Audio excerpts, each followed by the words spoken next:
Growing up in the 90s, I was very independent and curious.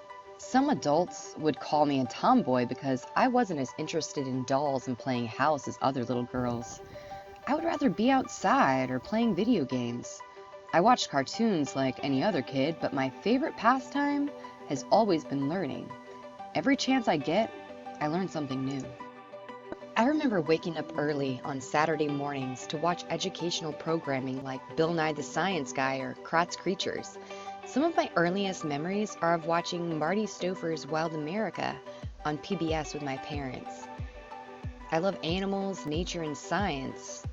But growing up, the people I saw on TV who were scientists or good at technology, engineering, and math were men. Both men and women are represented in pop culture as a whole. But when you look at science pop culture, women are underrepresented. There was one wonderful exception that I remember best from when I was little. Miss Frizzle from the Magic School Bus. I loved everything about her, even though she was a cartoon character. The way she taught and empowered her students to learn was inspiring. And seeing a woman who was good at science inspired me to pursue my own education in STEM. Today, we will explore how underrepresentation of females in science, technology, engineering, and math roles on TV and YouTube negatively affect the future career choices of girls because they perpetuate stereotypes that careers in STEM are for males. Despite what some people may have us believe, this is not the case. In their article, Gender Differences in Individual Variation in Academic Grades Fail to Fit Expected Patterns for STEM, Odia et al. Conducted a meta-analysis of 227 studies containing 1.6 million participants from around the world and found that overall, girls had significantly higher grades than boys by 6.3%, including STEM subjects.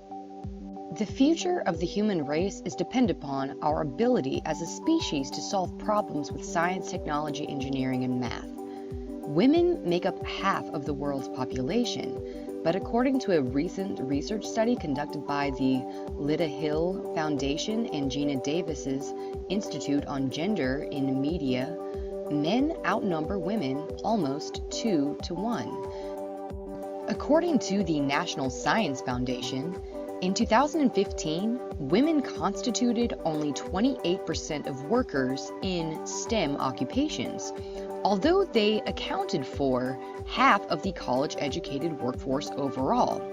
The NSF also states that although the number of women in science and engineering occupations or with science and engineering degrees has doubled over the past 2 decades, the disparity has narrowed only modestly. One way we can help encourage girls to pursue careers in STEM is by promoting more women science educators on YouTube and creating more women characters in STEM roles on TV. Not only will this inspire more young girls to pursue a future career in STEM, it will also show little boys that girls are just as competent and interested in STEM as they are.